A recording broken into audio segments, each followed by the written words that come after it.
মায়া আর আবির স্টাডির রুম থেকে বের হতেই ওর দাদির রুম থেকে শব্দ শুনতে পেল। মায়া দৌড়ে জিন্নাতুন্নেসার ঘরে গিয়ে দেখে উনি বমি করে বিছানা ঘর সব মাখিয়ে ফেলেছেন।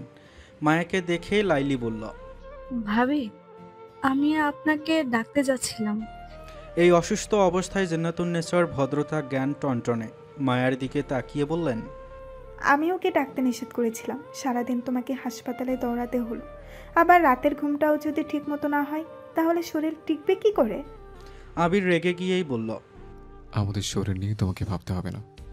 তোমার এখন কেমন লাগছে? এখনই তোমাকে হাসপাতালে নিয়ে যাব। ভাইরে, যাওয়ার সময় এগিয়ে আসছে আমার, এখন হাজার ওষুধ কেমতে কিছুই হবে না। তোরা আমাকে আর হাসপাতালে ভর্তি করিস না, এই শরীরটাতে আর আঘাত করিস না। বলতে পারিস আমি আর কত সুই দিয়ে এই শরীরটাকে ফুটো করব? বরং আমি যে কয়দিন বাঁচবো তোদের সাথে সময় কাটিয়ে যেতে চাই। জিন্নাতুন্নেসার টেনে টেনে কথাগুলো বললেন। আবির উৎকণ্ঠা নিয়ে বলল, মানুষ জানে না সে কতদিন বাঁচবে, সে কারণে চিকিৎসা না করে ঘরে পড়ে থাকা আমার কাছে আত্মহত্যার শামিল। সুতরাং তোমাকে ডাক্তারের কাছে যেতেই হবে। আমাকে জোর করিস না ভাই, আমি আইসিইউর ঘরে মরতে চাই না, নিজের ঘরে আরাম করে কালেমা পড়তে পড়তে দুনিয়া থেকে যেতে চাই। এরপর জিন্নাতুন্নেসা মায়ার দিকে তাকিয়ে বললেন, মায়াবতী, তুমি ওকে একটু বোঝাও। রাত কত হলো মায়াবতী? রাত্রি শেষ হতে চলল দাদিমা, একটু পরেই ফজরের আজান দিবে। এর মধ্যে মায়া আর লাইলি মিলে ঘরের সব নোংরা পরিষ্কার করে ফেলল। আবির অবাক হয়ে দেখে মায়া পরম মমতায় ভেজা তোয়ালে দিয়ে দাদির মুখ হাত পা মুছে দিচ্ছে। দাদি বাথরুমে যেতে চায়। মায়া বেশ সাবধানে দাদিকে ধরে বিছানা থেকে নামিয়ে ওয়াশরুমে নিয়ে গেল, সাথে ম্যাক্সিটা নিয়ে যায়। আবির মনে মনে ভাবল, সবকিছু আসলে টাকা দিয়ে বিচার করা যায় না। মেয়েটা আসলে মায়াবতী, সবাইকে মায়ের বন্ধনে বেঁধে রাখতে পারে। ভালো না বসলে কি এমন করে কারোর জন্য কিছু করতে পারে না। মায়াবতীর একটা সুন্দর মন আছে। দাদি পোশাক চেঞ্জ করে এসে বিছানায় বসেন। মায়া ওনাকে খুব যত্ন করে বিছানায় শুইয়ে দেয়, গায়ে একটা পাতলা চাদর দিয়ে দেয়। দাদির মাথার কাছে বসে মায়া ওনার মাথায় হাত বুলিয়ে দিয়ে বলল, দাদি একটু ঘুমানোর চেষ্টা করেন। হাঁক ডাক শুনে অর্ণব ছাদ থেকে নিচে নেমে আসে। জিন্নাতুন্নেসার ঘরের শোরগোল শুনে ওই রুমে চলে আসে। ওকে দেখে জিন্নাতুন্নেসা বলল, তুই ঘুমাসনি ভাই? আসলে দিন রাত্রির ব্যবধানে ঘুম আসছে না। তা এতক্ষণ কোথায় ছিলি? ছাদে ছিলাম। কথাটা বলেই আর চোখে মায়ের দিকে তাকিয়ে আবার দৃষ্টি সরিয়ে নেয়। আবির তখন অর্ণবকে বলল, তুই চাচিকে আসতে বলে দে, দাদি ওনাদের দেখতে চাচ্ছেন। আব্বু আম্মু আর রাহা ইতোমধ্যে রওনা দিয়েছে। তুই আমাকে জানালি না কেন? এই যে এখন জানালাম আমি। রাত শেষ হতে চলল, তুই গিয়ে শুয়ে পড়। এরপর আবির মায়ের দিকে তাকিয়ে বলল, কাল আমার খুব সকালে অফিস যেতে হবে, ফরেন বায়ারদের সাথে মিটিং আছে। তুমি দাদির দিকে খেয়াল রেখো, আর ভোর 6টায় আমাকে ডেকে দাও। এরপর অর্ণবের দিকে তাকিয়ে আবির বলল, তুই ঘুমাবি না? ঘুম পেয়েছিল বলে ছাদ থেকে নেমে নিচে আসলাম। দাদির রুমে কথা শোনা যাচ্ছে বলে দেখতে আসছিলাম। এরপর অর্ণব মায়ের দিকে তাকিয়ে বলল, দাদি কি ঘুমিয়েছে? হুম। অর্ণব মায়াকে ভাবি বলে সম্বোধন না করাতে আবির খুব বিরক্ত লাগে। ও দাদির রুম থেকে বের হয়ে ঘুমাতে গেল। অর্ণবও সাথে সাথে বের হয়ে নিজের রুমে চলে যায়। বাকি রাতটুকু মায়া জিন্নাতুন্নেসার ঘরে কাটিয়ে দেয়। ভোরে ফজরের নামাজ পড়ে মায়া ছাদে হাঁটতে যায়। ছাদের খোলামেলা জায়গায় সকালের বাতাসটা মায়ার বেশ ভালো লাগে। মায়া খুব চিন্তিত। আসলে জিন্নাতুন্নেসার শরীরটা ক্রমশ খারাপের দিকে যাচ্ছে। উনি চলে গেলে এরপর এখানকার পরিস্থিতি কেমন হবে কে জানে। আবিরকে বোঝা একটু মুশকিল। মাঝে মাঝে ভীষণ আপন মনে হয়, আবার কখনো মনে হয় দূরের মানুষ, কখনো বা কাছে টানতে চায়, আবার কখনো বা নিজেকে গুটিয়ে নেয় উনি। মায়া বুঝে আবির মায়ের ছেড়ে চলে যাওয়ার ট্রমা থেকে আবির এখনও পুরোপুরি বের হতে পারছে না। কিন্তু জীবন তো থেমে থাকে না। মায়ার হঠাৎ চোখ পড়ে ছাদে অনেক অর্ধ খাওয়া সিগারেট ছড়িয়ে ছিটিয়ে পড়ে রয়েছে। আবিরের সিগারেটের নেশা নেই মায়া তা জানে, তবে অর্ণব যে খেয়েছে এ ব্যাপারে মায়া নিশ্চিত, কেননা গতকাল ওর রুমে বসেই নিকোটিনের গন্ধ পেয়েছে। এসবের এখন কি মানে মায়া বুঝে পায় না। আবিরের মিটিংয়ের কথা মনে পড়াতে মায়া দ্রুত নিচে চলে আসে। সিঁড়ি দিয়ে নেমে দোতলায় ওদের রুমে গিয়ে আবিরকে ডাকে। হঠাৎ আবিরের ঘুমন্ত মুখটার দিকে মায়ার দৃষ্টি চলে যায়। পুরো অবয়বে মায়া ছড়িয়ে আছে, হাত পা ছড়িয়ে বাচ্চাদের মতো ঘুমাচ্ছে। মায়া আবিরের মাথার কাছে বসে আলতো করে আবিরের গায়ে ধাক্কা দিয়ে বলল, এই যে শুনছো, 6টা বাজতে চললো, উঠে পড়ো। আবির চোখ খুলে মায়াকে জিজ্ঞাসা করল। আমার দাদির শরীর এখন কেমন আছে? মায়া ভীষণ অবাক হয়, তবে ও বুঝে আবির দাদিকে হারানোর ভয় পেয়ে বসেছে। মায়া ধীর স্থিরভাবে বলল, দাদিমা ঘুমাচ্ছে, আপাত দৃষ্টিতে ভালো মনে হচ্ছে, কিন্তু বাস্তবতা হলো দাদির শরীর মৃত্যুর দিকে ধাবিত হচ্ছে। বুঝতে পারছি। আমি দাদিমার ঘরে গেলাম, দেখি ঘুম ভাঙলো কিনা। তুমি রেডি হয়ে নিচে নেমে এসো। মায়া নিচে দাদির ঘরে গিয়ে দেখে ওনার ঘুম ভেঙেছে। হাত মুখ ধুয়ে ওনাকে ফ্রেশ করে রুমে রাখা রকিং চেয়ারটায় মায়া ওনাকে বসিয়ে দেয়। এরপর ওর নিজে হাতে বানানো মুরগির স্যুপটা আস্তে আস্তে খাইয়ে দেয়। খাওয়া শেষ হলে দাদি মায়াকে আবিরের কাছে যেতে বলল। ঔষধ খাইয়ে মায়া নাস্তার টেবিলে আসে। দুলাল মিয়াকে টেবিলে নাস্তা দিতে বলে। আবির আর অর্ণব টেবিলে এসে বসে। মায়াও ওদের সাথে বসে সকালের নাস্তা সেরে নেয়। আবির অফিসের উদ্দেশ্যে বেরিয়ে পড়ে, আর অর্ণব ওর বাবা মাকে আনতে এয়ারপোর্টের উদ্দেশ্যে রওনা দেয়। এর মাঝে আবিরদের পারিবারিক ডাক্তার ফয়সাল সাহেব এসে জিন্নাতুন নেসাকে দেখে যান। ডাক্তার চলে যাবার পর জিন্নাতুন নেসা মায়াকে বললেন, দিদিভাই, আজকের রান্নাগুলো তুমি করো। মায়াও কিচেনে গিয়ে রান্নার তদারকি করতে থাকে। ডাইনিং রুমের দেয়ালে টাঙ্গানো ঘড়ির দিকে তাকিয়ে দেখে বেলা 12টা বাজে। বাইরে গাড়ির শব্দ শোনা যায়, আবিরের গলার আওয়াজ শোনা যাচ্ছে। ডোরবেলটা বেজে ওঠে। মায়া ওয়াশরুমে গিয়ে গোসল করে নেয়। এতক্ষণ কিচেনে রান্না করতে গায়ে আদা রসুন আর পেঁয়াজের গন্ধ লেগে আছে। ঘামের সাথে মিশে একটা টক গন্ধ মায়ার শরীর থেকে বের হচ্ছিল। মেহেদি রঙের 3 পিস গায়ে জড়িয়ে নিয়ে নিজেকে পরিপাটি করে নিচে নেমে আসে। আহসান আর ওনার বউ সাথী মায়ার দিকে মুগ্ধতার দৃষ্টিতে তাকিয়ে রয়। সাথে সাথে ওদের এটাও মনে হয়, অর্ণবের জন্য যদি এমন একটা বউ পাওয়া যেত খুব ভালো হতো। আবির মায়াকে ডেকে নিজের পাশে বসিয়ে সবার সাথে পরিচয় করিয়ে দিয়ে বলল, দাদির জোরাজোরিতে দ্রুত বিয়ের সিদ্ধান্ত নিতে হলো। তোমাদের কাউকে জানাতে পারিনি, তবে আমার বিয়ের রিসেপশন এখনো হয়নি। ভেবেছিলাম তখন সবাইকে বলবো, কিন্তু দাদির শরীর দিন দিন খারাপের দিকে যাচ্ছে। আহসান চাচা মায়াকে বললেন, কোথায় থেকে পড়াশোনা করছো মা তুমি? মায়া কিছু বলার আগেই অর্ণব সাথে সাথে বলল, ও আর আমি একই ডিপার্টমেন্টে, একই ইউনিভার্সিটিতে পড়েছি। এ কথা শুনে রাহা বলল, তুমি আর নতুন ভাবি ক্লাসমেট ছিলে, অথচ এত সুন্দর মেয়েটা তোমার চোখ এড়িয়ে গেল। অথচ আবির ভাই তার জোহরির চোখ দিয়ে মেয়েটাকে বউ করে আনলো। রাহার কথা শুনে মায়ার ভীষণ অস্বস্তি হচ্ছে। সাথী চাচি মনে হয় তা বুঝতে পেরেছেন। সে কারণে রাহার মুখের কথা কেড়ে নিয়ে বললেন, তোমার কথাটা ঠিক নয় রাহা। জন্ম মৃত্যু আর বিয়ে এসব কিছু আল্লাহ পাকে ঠিক করে দেওয়া থাকে। আমি জানি মামুনি, ভাবির সাথে একটু মজা নিলাম। এরপর রাহা মায়ার দিকে তাকিয়ে বলল, ভাবি, তুমি আবার কিছু মনে করনি তো? মায়া মাথা নাড়িয়ে বলল, না। তবে রাহার কথাটা অর্ণবের গায়ে লাগে। মায়া রাহার দিকে তাকিয়ে অবাক হয়। বিদেশে বড় হয়েছে রাহা, অথচ পোশাকে শালীনতাবোধ বজায় রেখে চলে। আপাদমস্তক ঢাকা রয়েছে, প্যান্টের ওপর আবায়া গায়ে জড়িয়েছে, সাথে মাথায় হিজাব পরেছে। মায়ার ধারণা ছিল বিদেশে যারা বড় হয় তারা হয়তো খুব আপ টু ডেট পোশাক পরে, কিন্তু রাহাকে দেখে মায়ের ধারণাটা কিছুটা বদলালো। তবে রাহার কথায় আবির খুব বিরক্তবোধ করছে। মনে মনেই ভাবল, ভাই বোন দুটি একই স্বভাবের হয়েছে, অতিরিক্ত কথা বলে।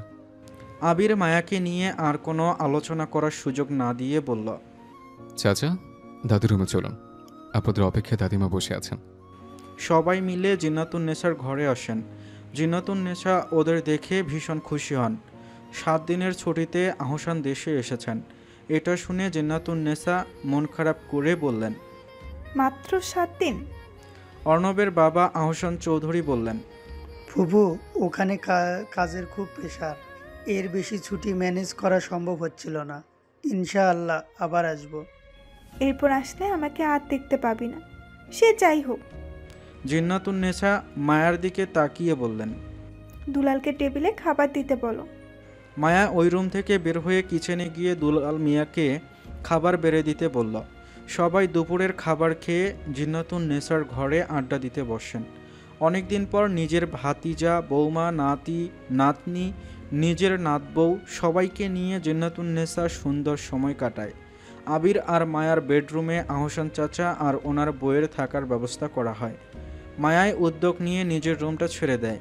রাহা এতে বেশ অবাক হয়ে বলল, ভাবি, তুমি তোমার রুমটা ছেড়ে দিলে কেন? আফটার অল তোমরা নিউলি ম্যারিড কাপল, নিজেদের মতো করে সময় কাটাতে ইচ্ছে হয়, তাই না? আমি বরং তোমাকে একটা বুদ্ধি দিই।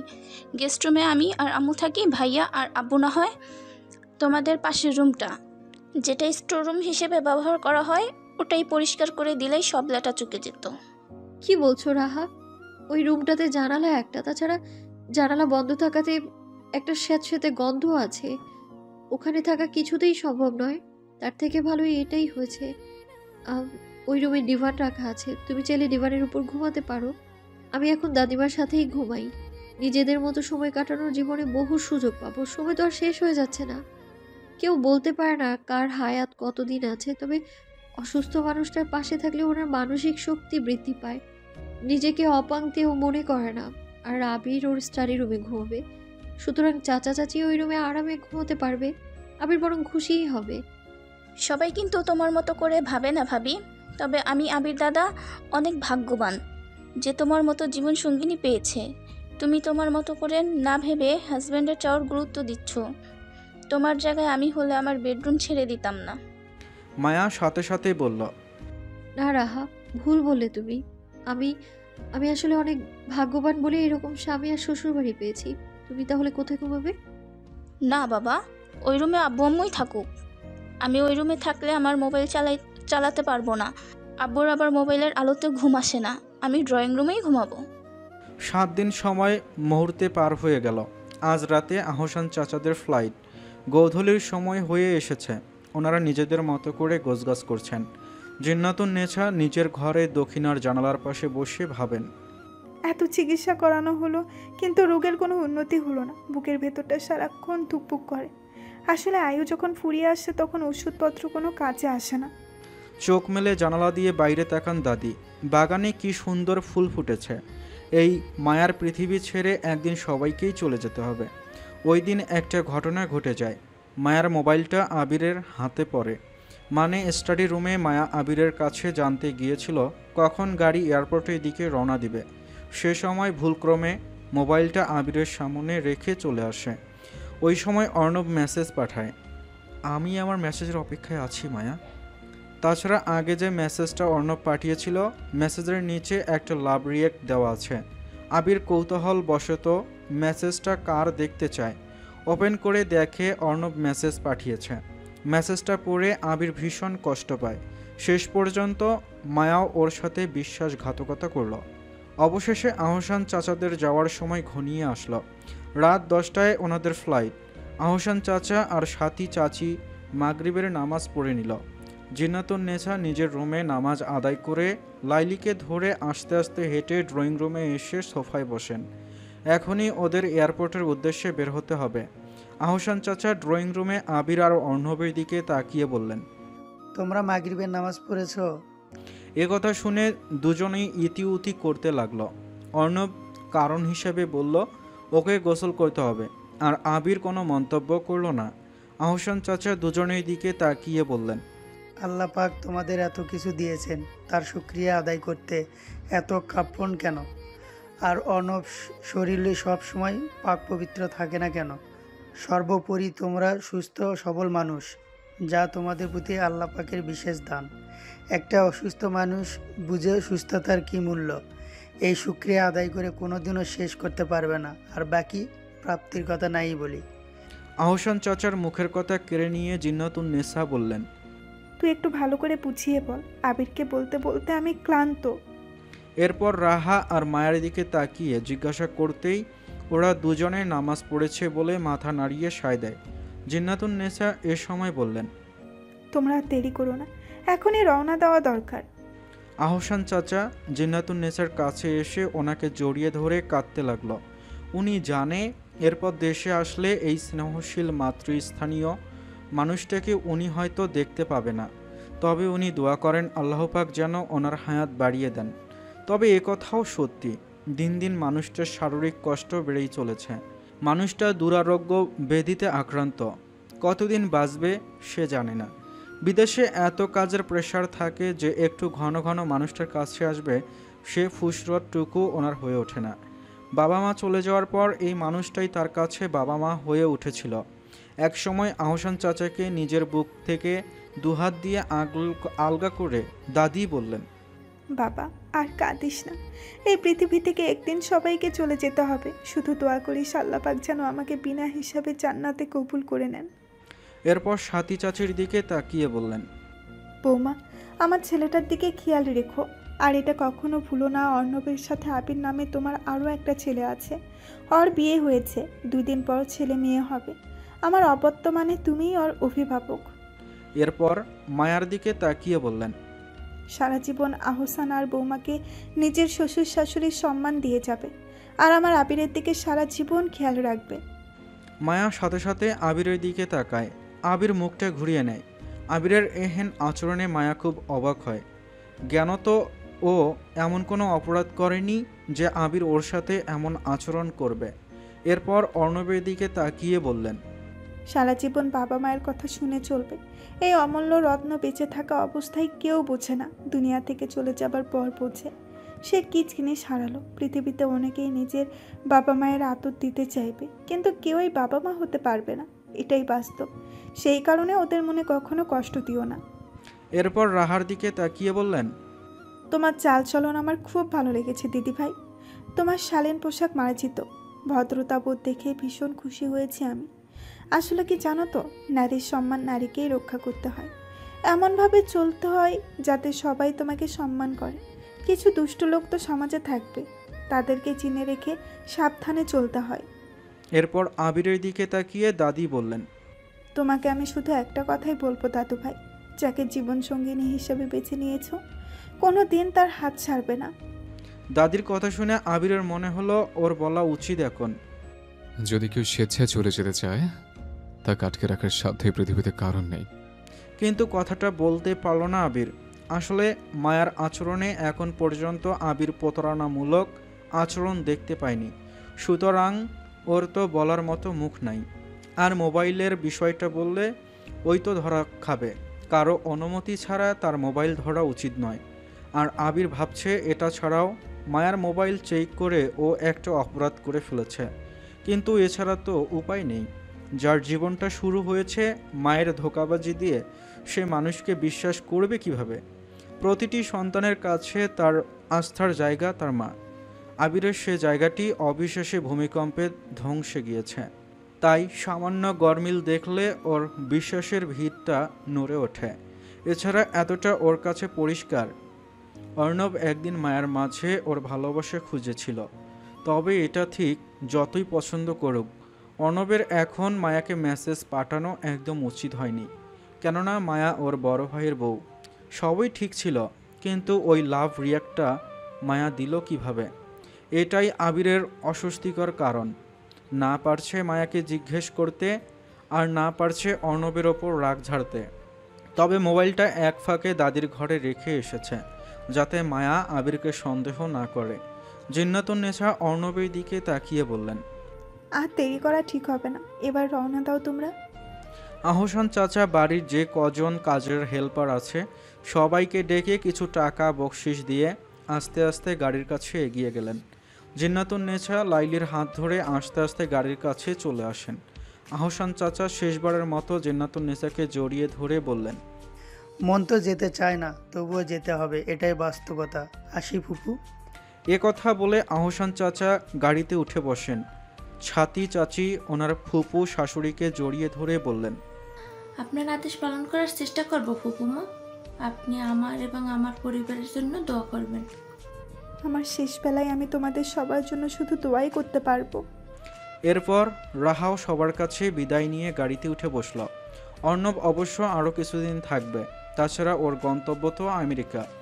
মায়া মনে মনে চাইছিল অর্ণব চলে যাক, তবে ওর চাওয়াতে কিছু হবে না, সেটা মায়া জানে। গাড়ি এয়ারপোর্টের উদ্দেশ্যে ছুটে চলল। আবির সাথে সাথে নিজের স্টাডি রুমে ঢুকে জোরে শব্দ করে দরজা লাগিয়ে দেয়। এতে জিন্নাতুন্নেছা অবাক হয়ে মায়াকে জিজ্ঞাসা করলেন, আমার আবিরের কি হয়েছে? মনে হলো কারো উপর রাগ দেখালো। মায়া গিয়ে একটু দেখতো আর কি হলো। মায়া বুঝতে পারে রাগটা মনে হয় আবির ওর ওপরেই ঝেড়েছে।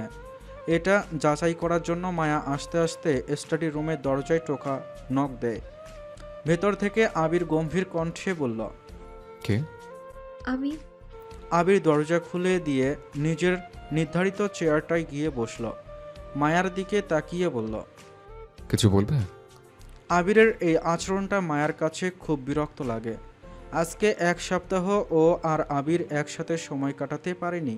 ঘরে মেহমান থাকাতে এমনিতেই রান্নাঘরের সময় কাটাতে হয়েছে, তার ওপর একটা অসুস্থ মানুষের দেখভাল ওকে করতে হয়। যদিও ওনার জন্য ফুল টাইম লোক রাখা আছে, তারপরও ও নিজ দায়িত্বে এই বয়স্ক মানুষটার খেয়াল রাখে। এখন একটু ফ্রি থাকতে এসেছে, অথচ জিজ্ঞাসা করছে ও কিছু বলবে কি না। আর এত রাগ দেখানোর কি আছে? মায়াও মনে মনে অভিমানী হলো। সে আবিরকে বুঝতে না দিয়ে বলল, আমার মোবাইলটা খুঁজে পাচ্ছি না, দেখেছো তুমি? তোমার মোবাইলে দেখে রাখার দায়িত্ব নিশ্চয়ই আমার নয়। এ কথা বলে আবির নিজের ল্যাপটপে কাজ করতে লাগলো। মায়া কিছুক্ষণ দাঁড়িয়ে থেকে অবাক হয়ে আবিরের দিকে তাকিয়ে ভাবল, এই মানুষটা আজ আমার সাথে এমন করে কথা বলছে কেন? অভিমানে কান্নাগুলো দলা পাকিয়ে গলার কাছে তপড়াতে লাগলো। আবির ওর রিমলেস চশমার ওপরের অংশ দিয়ে সরু চোখে মায়ার দিকে তাকিয়ে বলল, এই ঘরে তোমার কোনো কাজ না থাকলে যেতে পারো। আমার সামনে কেউ খাম্বার মতন দাঁড়িয়ে থাকলে কাজে ডিস্টার্ব হয়। মায়া খুব অপমানিত বোধ করল। আবিরের দিকে একবার অগ্নিদৃষ্টি নিক্ষেপ করে ও ঘর থেকে বেরিয়ে আসলো। চোখ দুটো অশ্রুতে টলমল করছে। এমন সময় লাইলি এসে মায়ার হাতে মোবাইল দিয়ে বলল, ভাবি, আপনার মোবাইলে ফোন এসেছিল। মায়া মোবাইল হাতে নিয়ে মাথা নামিয়ে নিজের সিক্ত চোখে আড়াল করে বলল, ফোনটা কোথায় ছিল? দাদি জানের ঘরে ছিল। ঠিক আছে, তুমি দাদিমার কাছে যাও, আমি ফোনে কথা বলে আসছি। মায়া দ্রুত সিঁড়ি বেয়ে নিজের রুমে চলে যায়। মায়ার সাথে এরকম ব্যবহার করতে আবিরের খারাপ লেগেছে, তারপরও করেছে। কেন করেছে এর উত্তর ওর কাছে নেই। তবে মায়াকে আঘাত করে ও যেন নিজেকেই রক্তাক্ত করেছে। মায়া চলে যাওয়ার সময় ওর ভাসা ভাসা চোখ দুটোর পাপড়িতে শিশির বিন্দুর মতো অশ্রুকণা লেগেছিল, যা আবিরের দৃষ্টি এড়ায়নি। রক্তিম অধরটা মেঘের অভিমানে ভার হয়েছিল, তা আবিরের চোখে পড়েছে। বুকের ভেতর মায়ার জন্য কষ্ট হয়, তারপরও পারেনি নিজের অভিমানের কারণটুকু মায়ের কাছে প্রকাশ করতে। নিজের ইগোটা যেন ওকে বাধা দিয়েছে। তবে আবির মনে মনে মায়াকে বলল, ঘর সংসার বাঁধার ইচ্ছা আমার কখনোই ছিল না, কিন্তু তোমার সাথে আমার এই জীবনটা জড়িয়ে যাওয়ার পর বুঝেছে জীবনে এসবের প্রয়োজন আছে। আমার জীবনে কোনো প্রেম ঘটিত ব্যাপার ছিল না। বহু সুন্দর মেয়ে আমার জীবন আসতে চেয়েছে, তাদের কাউকে দেখে আমার ভিতরে প্রেম জেগে ওঠেনি, অথচ তুমি আমার ভিতরে সুপ্ত প্রেমটাকে জাগিয়ে তুলেছ। তুমি আমার ভিতরে ভালোবাসা নামক এক দুঃসাহসের জন্ম দিয়েছ, যা প্রতিনিয়ত চুম্বকের মতো তোমার দিকে টানতেই থাকে। মানুষ গুপ্তধন পাওয়ার জন্য মাটির নিচে খোঁড়াখুড়ি করে। আমার যদি তোমার সাথে সাক্ষাৎ না হতো, তাহলে কোশ্চিন কালেও আমি ভালোবাসা পাওয়ার জন্য হৃদয়ে খোঁড়াখুড়ি করতাম না। অথচ সেই তুমি কিভাবে অর্ণবের মেসেজটা সাড়া দিলে?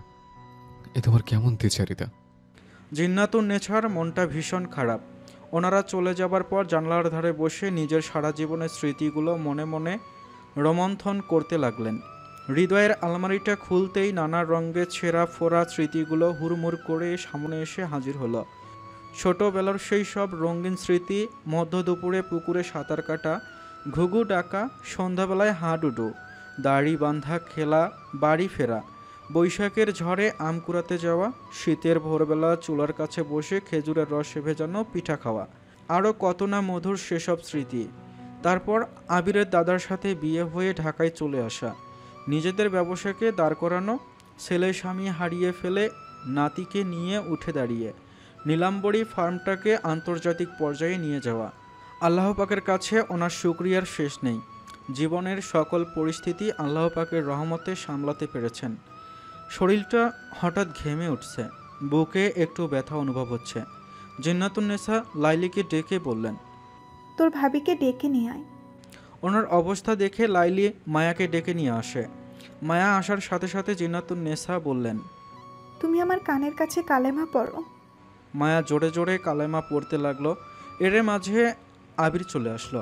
ওনাকে ডাক্তারের কাছে নিয়ে যেতে চান, দাদি রাজি হয় না। এর মাঝে উনি বমি আর কাপড়ে ইউরিন পাস করে। মায়াকে ডেকে বললেন, মায়াবী, আমাকে গোসল করতে হবে, কাপড় নোংরা করে ফেলেছি। মায়াবতী বলল। দাদি, এই শরীরে গোসল করা ঠিক হবে না। উনি রেগে গিয়ে বললেন, তোমাকে যা বলছি তাই করো, চেয়ার সহ আমাকে ওয়াশরুমে নিয়ে যাও। এরপর আবিরের দিকে তাকিয়ে বললেন। তুই একটু বাহিরে যা। এরপর উনি মায়াবতীর কানের কাছে ফিস ফিস করে বললেন, বিছানার চাদরটা চেঞ্জ করে দাও, ওরা সবাই আসছে, ওদেরকে বসতে দাও। কিন্তু মায়া রুমে কাউকে দেখতে পায় না, শুধু ও আর লাইলি ছাড়া কেউ নেই। মায়া এর মাঝে লাইলিকে দিয়ে চাদর বদলে নেয়, ওনাকে ওয়াশরুমে নিয়ে যায়। দরজাটা খোলা ছিল দেখে জিন্নাতুন্নেসা মায়াকে বললেন, দরজাটা টেনে দাও, ওরা দেখতে পেলে আমার পর্দার বরখেলাপ হবে। আর আলমারি থেকে একটা শাড়ি লাইলিকে আনতে বলো, আমাকে এক্ষুনি যেতে হবে। অথচ ঘরে তো কেউ নেই। মায়ার গা কাটা দিয়ে উঠল। এর মাঝে লাইলি শাড়ি, পেটিকোট, ব্লাউজ নিয়ে আসে। দাদি খুব সুন্দর করে শাড়িটা পরে আসেন। এরপর বিছানায় শুয়ে পড়েন আর মায়াকে বললেন, মাথায় কাপড় দিয়ে তুমি ছুঁড়ে ছুঁড়ে কালেমা পড়ো। দাদি আস্তে আস্তে চোখ বুঝলেন। মায়া একটা চেয়ারে নিয়ে জিন্নাতুন্নেসার খাটের পাশে বসে দোয়া দুরুদ পড়তে থাকে। জিন্নাতুন্নেসার একটা হাত মায়ার হাতের মুঠোয় রাখা, মাঝে মাঝে হাতটা কেঁপে উঠছে। জিন্নাতুন্নেসার মুখের ওপর রোগ যন্ত্রণা ক্লিস্টের ছাপ স্পষ্ট হয়ে আছে। মায়ার মনে হচ্ছে, দাদিমার রোগবালাইয়ের বিষগুলো যদি শুষে নেওয়া যেত তাহলে কষ্ট হয়তো কিছুটা কম হতো। এমনিতেই মানুষের মৃত্যু যন্ত্রণার কষ্ট হয় ভয়াবহ। মায়া একভাবে জিন্নাতুন্নেসার মুখের দিকে তাকিয়ে আছে। লাইলি খাটের পাশে দাঁড়িয়ে নিঃশব্দে কাঁদছে। মায়া ভাবে এই মানুষটার সাথে আর কত দিনেরই বা তার পরিচয়, অথচ অন্তরের পুরোটা জায়গা দখল করে নিয়েছে। মনে হচ্ছে এই মানুষটা তার রক্তের সম্পর্কের কেউ হয়, কিংবা তার নিজের দাদি হয়। মায়ার ভেতরটা ভেঙে চুরে যাচ্ছে। মানুষটা কবে তার এত আপন হয়ে উঠল, মায়া বুঝতেই পারেনি।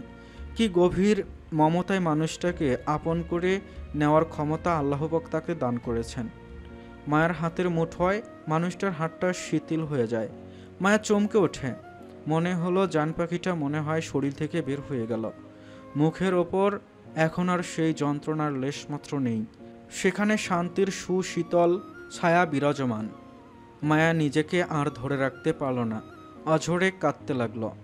জীবনের পথে চলতে চলতে মায়া যখন ক্লান্ত পরিশ্রান্ত, তখন আল্লাহ পাক তাকে এই মানুষটার সাথে সাক্ষাৎ ঘটিয়েছেন।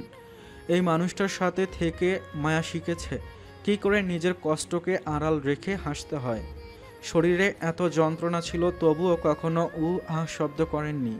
সব সময় হাসি মুখে সবার সাথে কথা বলেছেন। মানুষ একটা জীবন নিয়ে এই পৃথিবীতে আসে, সেই জীবনটা নিয়ে কখনো সুখী, কখনো বা দুঃখের নদী পার করে। মায়া ওর জীবনটা নিয়ে দুঃখের নদীতে নাবিকহীনভাবে নৌকা নিয়ে ঘুরছিল, কিন্তু কোথায় তার নৌকাটা ভিড়াবে তার সুনির্দিষ্ট স্থান খুঁজে পাচ্ছিল না। নদীর উত্তাল ঢেউয়ের মাঝে যখন নৌকা সমেত ডুবে যাওয়ার উপক্রম হয়, তখনই আল্লাহ পাকের অসীম মহিমায় এই মানুষটা তার নৌকার হাল ধরে। আজ মানুষটা মৃত্যুতে মায়া যেন সত্যি খুব অসহায় হয়ে পড়ে। কান্নার শব্দে আবির দৌড়ে ওর দাদির ঘরে চলে আসে। দাদি জিন্নাতুন্নেসাকে হাসপাতালে নিয়ে যেতে চায়, কিন্তু মায়ার কেন যেন মনে হয়েছিল কোনো লাভ হবে না। সে কারণেই আবিরকে বলল, তুমি আগে ফয়সাল আঙ্কেলকে খবর দাও, উনি দেখে যা সিদ্ধান্ত নেবেন তাই হবে। আবির মায়ার কথায় সায় দিয়ে ডাক্তার ফয়সালকে ডেকে আনে। উনিও মুহূর্তের মধ্যেই চলে আসেন এবং জিন্নাতুন্নেসাকে মৃত ঘোষণা করেন। অফিসের সবাই খবর পেয়ে চলে আসেন। মোবারক মিয়া সাথে সাথে চলে আসে। আবিরদের পারিবারিক লয়ার চলে আসেন। তবে জিন্নাতুন্নেসার শেষ ইচ্ছে ছিল মৃত্যুর পর তাকে যেন দ্রুত দাফন কাফন করা হয়, আর তাকে যেন কোনো পরপুরুষ দেখতে দেওয়া না হয়। লাইলি এই কথাগুলো আবিরকে জানালো। মৃতের মত অনুযায়ী সব কিছু করা হলো। জানাজার সময় অর্ণব চলে আসে। ঘটনার আবহে প্রথমে ওর ধাতস্থ হতে সময় লাগে, তারপর আবিরকে জড়িয়ে ধরে কান্নায় ভেঙে পড়ে। খবর পেয়ে প্রচুর মানুষ চলে আসেন। লাশ নিয়ে সবাই বনানী ঈদগাহ মাঠে চলে যান। ওখানেই জানাজা পড়িয়ে রাতে বনানী কবরস্থানে দাফন করা হবে। জিন্নাতুন নেছার জন্য বনানী কবরস্থানে আগেই জায়গা সিলেক্ট করে রাখা হয়েছিল। মায়া আর লাইলি গেটের কাছে দাঁড়িয়ে জিন্নাতুন নেছার শেষ যাত্রার দিকে তাকিয়ে থাকে আর মনে মনে আল্লাহ পাকের কাছে ওনার জন্য জান্নাতের প্রার্থনা করে। জিন্নাতুন নেছাকে বহনকারী খাটিয়া দৃষ্টির আড়াল হতেই মায়া আর লাইলি লিভিং রুমে চলে আসে। মায়া লাইলির দিকে তাকিয়ে বলল, মানুষের মৃত্যু এত সুন্দর হতে পারে এই ধারণা তার ছিল না। দাদিমা অনেক ভালো মানুষ ছিলেন। লাইলি ও সাথে সাথেই বলল, ভাবি, আপনি ঠিকই বলেছেন। ছোটবেলা থেকে মানুষের বাসায় কাজ করে পেট চালাই, কিন্তু ওনার মতো মিষ্টিভাষী মানুষ আমার দেখা হয়নি। আর একটা কাজ করতেন, মাস শেষ না হওয়ার আগেই আমাদের বেতন দিয়ে দিতেন। মাঝে মাঝে বলতাম, দাদিমা মাসে তো এখনো কটা দিন বাকি আছে। উনি বলতেন, শ্রমিকের ঘাম শুকানোর আগেই তার পারিশ্রমিক বুঝিয়ে দিতে হয়। আমি শুধু সেটুকুনি পালন করি, আর কখনো আমাদের বাসি পচা খাবার খেতে দিতেন না। উনি নিজে যা খেতেন আমাদেরও তাই খেতে দিতেন। মায়া মন্ত্রমুগ্ধের মতো লাইলির কথাগুলো শুনছিল। মায়ার ভেতরটা কেমন অস্থির হয়ে ওঠে। হঠাৎ মনে হলো বিয়ের শর্ত অনুযায়ী আবির যদি ওকে চলে যেতে বলে, তখন আবার ওকে চাকরি খুঁজতে হবে। সামনে রুবেলের এইচএসসি পরীক্ষা শুরু হবে। ইরাও আবার পড়াশোনা শুরু করেছে। যদিও টিউশনি শুরু করেছে, কিন্তু টিউশনি টাকা দিয়ে হাত খরচ চালানো যায়, সংসার চালানো যায় না। এর জন্য মোটা টাকার যোগান দিতে হয়। সামনে ওর ভাগ্যে কি ঘটবে জানে না। নিজেকে প্ল্যাটফর্মে অপেক্ষামান যাত্রীর মতো মনে হলো। হয়তো ওর গন্তব্যে পৌঁছে দিতে আবার নতুন কোনো ট্রেনের অপেক্ষা করতে হবে। আজ কতদিন হয়ে গেল আবির ওর সাথে ভালো করে কথা বলে না। কি ওর অপরাধ তাও মায়া জানে না। ঘড়ির দিকে তাকিয়ে দেখে রাত 1টা বাজে। মানুষের জীবন কতই না ক্ষণস্থায়ী। এই তো সন্ধ্যার সময় যখন আহসান চাচা চলে যাচ্ছিলেন, তখনও দাদি হেঁটে গিয়ে বিদায় জানালো। আর এই ঘন্টা কয়েকের মধ্যে মানুষটা 3.5 হাত মাটির ঘরে ঠিকানা হলো। মায়ার একটু একা থাকতে মন চাইছে। ও সিঁড়ি দিয়ে দোতলায় নিজের ঘরে চলে যায়। ইরা তখন ফোন দিয়েছিল, মায়ার ব্যাক করা হয়নি। ফোনটা কাছে নিয়ে ওপেন করতেই দেখে অর্ণব আবারও মেসেজ পাঠিয়েছে। মেসেজের উত্তর জানতে চেয়েছে। আগের মেসেজটার নিচে লাভ রিয়াক্ট দেওয়া আছে, কিন্তু মায়া তো কোনো রিয়াক্ট দেয়নি। তাহলে এটা কিভাবে হলো? সাথে সাথে মায়া লাভ চিহ্নটা সরিয়ে ফেলল। হয়তো ওর অজান্তে চাপ লেগে এই ঘটনা ঘটতে পারে। হঠাৎ মায়ার মনে হলো, আবিরের চোখে আবার পড়েনি তো? তাহলে তো বিশাল ব্যাপার ঘটে যাবে। নিচে গেট খোলার শব্দ শোনা গেল। মনে হলো আবির আর অর্ণব চলে এসেছে। মোবারক মিয়ার গলাও শোনা গেল। মায়া নিচে নেমে আসলো। আবির ওর স্টাডি রুমে বসে আছে। মায়া রুমের দরজায় নক করলো। ভেতর থেকে আবির বলল, কে? আমি। বলে মায়া রুমের ভেতর ঢুকে যায়। আবির টেবিলের ওপর মাথা রেখে মৃদু সুরে কাঁদতে থাকে। মায়া টেবিলের সামনে দাঁড়ায়। ওর খুব ইচ্ছে হচ্ছে আবিরের মাথায় হাত বুলিয়ে দিতে, কিন্তু পরক্ষণেই নিজেকে সামলে নেয়। কিছুক্ষণ দাঁড়িয়ে থেকে আবিরের সামনের চেয়ারটায় মায়া বসে। এরপর ওর দিকে তাকিয়ে বলল, এভাবে ভেঙে পড়ে চলবে না। তোমাকে এখন সব কিছুর হাল ধরতে হবে। সেই দুপুরে খেয়েছো, এসো কিছু মুখে দাও। আমি জানি তোমার গলা দিয়ে হয়তো কিছু নামবে না, তারপরেও জোর করে কিছু মুখে দাও। আমার খেতে ইচ্ছে করছে না, আমি একটু একা থাকতে চাইছি। তুমি মোবারককে আসতে বলো।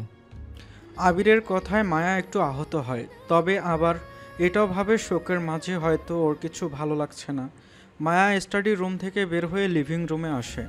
মোবারক মাথা নিচু করে সোফায় বসে আছে। মায়ার পায়ের শব্দে মাথা তুলে তাকিয়ে সোফা থেকে উঠে দাঁড়িয়ে বলে, ম্যাম কিছু বলবেন?